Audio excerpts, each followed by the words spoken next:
தலைப்புச் செய்திகள். மாநிலத்தின் 11வது அடையாள 5,350 கோடி ரூபாய் முதலமைச்சர்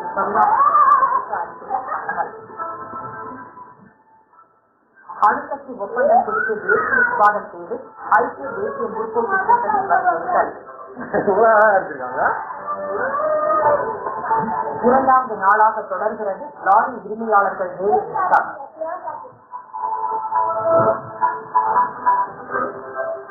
ஆசிய கோப்பை கிரிக்கெட் இந்தியா வெற்றி பெற 309 ரன் இலக்கை நிறைவேற்ற இலக்கை. விரிவான செய்திகள்.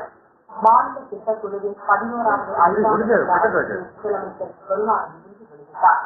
ஆண்டு வளர்ச்சி 4% அளவுக்கு இருக்கும் வகையில் இலக்கு நிர்ணயிக்கப்பட்டு திட்ட காலத்தில் வேளாண் துறைக்கு முக்கியத்துவம் அளிக்கப்பட்டுள்ளது. சென்ற 5ஆண்டு திட்டத்தில் தமிழகத்திற்கான மொத்த திட்ட அளவு 43,400 கோடி ரூபாயாக இருந்தது.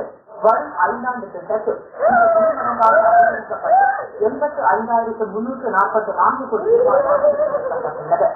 வேளாண் மற்றும் பாசனத்துறைக்கான திட்ட செலவு 15,145 கோடி ரூபாயாகவும் ஊரக வளர்ச்சித்துறைக்கு 10,241 கோடி ரூபாயாகவும் நிர்ணயிக்கப்பட்டுள்ளது.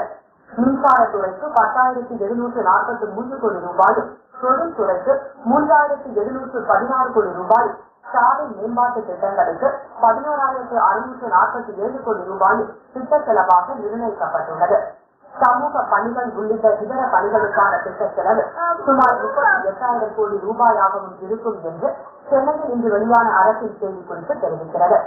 இந்த திட்ட நிதி ஒதுக்கீடுகள் மூலம் வரும் 5ஆண்டு திட்ட காலத்தில் தமிழக பொருளாதார ஆண்டு வளர்ச்சிக்கு 9% எட்டும் வகையில் தொடர் முயற்சிகளை அரசு மேற்கொள்ளும் என்றும் அதில் குறிப்பிடப்பட்டுள்ளது. இன்றைய நிகழ்ச்சியில் தலைமைச் செயலாளர் எல். கே. திரிபாதி, திட்டக்குழு துணைத் தலைவர் நாகநாதன், நிதித்துறை செயலர் ஞானதேசிகன்